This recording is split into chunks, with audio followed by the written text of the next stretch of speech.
di sebuah desa kecil di Mojokerto, nama Kiai Haji Husain Ilyas dikenal hingga ke pelosok karena keteduhan sikap dan karomah yang menyertainya. Beliau bukan hanya seorang ulama besar, tetapi juga guru ruhani yang disegani oleh berbagai kalangan, dari santri hingga pejabat. Warga sekitar meyakini bahwa sejak muda, beliau sudah menunjukkan tanda-tanda kewalian yang jarang dimiliki manusia biasa. Salah satu karomah yang paling terkenal adalah kemampuannya membaca isi hati seseorang tanpa orang itu mengucapkan sepatah kata pun.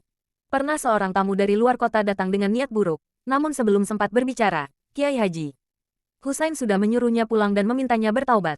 Orang itu pun gemetar dan menangis karena merasa semua rahasia hidupnya terbuka tanpa disangka. Keistimewaan lain dari Kiai Haji Husain adalah kemampuannya berjalan kaki jarak jauh tanpa terlihat lelah. Bahkan konon beliau bisa berpindah tempat dengan sangat cepat.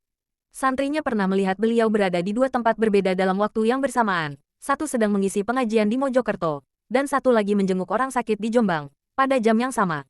Cerita ini menyebar dan menguatkan keyakinan masyarakat akan makam kewalian beliau. Selain karomah-karomah yang mencengangkan, Kiai Haji Husain Ilyas dikenal sangat sederhana. Rumahnya tak pernah dikunci.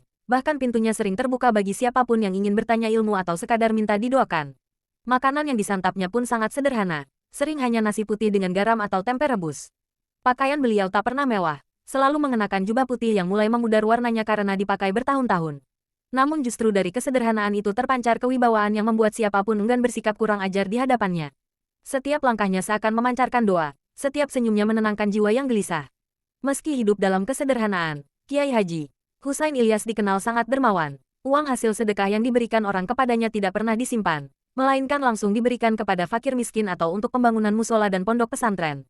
Beliau sering berkata, rezeki datang bukan karena kita simpan, tapi karena kita salurkan.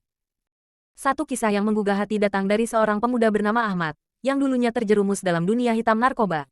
Ibunya yang putus asa lalu datang ke Kiai Haji Husain Ilyas meminta doa. Kiai Haji Husain hanya mengangguk pelan dan membaca beberapa doa sambil meneteskan air mata.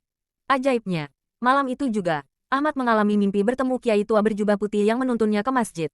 Keesokan harinya, tanpa disuruh, Ahmad mendatangi pondok pesantren Kiai Haji Husain dan menangis meminta bimbingan. Ia kemudian menjadi santri dan perlahan berubah menjadi pemuda yang taat. Kini, Ahmad telah menjadi seorang guru ngaji dan sering menceritakan kisah pertobatannya sebagai bukti nyata karomah Kiai Haji Husain Ilyas. Kisah ini menyebar luas hingga keluar Mojokerto, dan menjadi titik awal banyak pemuda yang mulai mencari jalan kebaikan.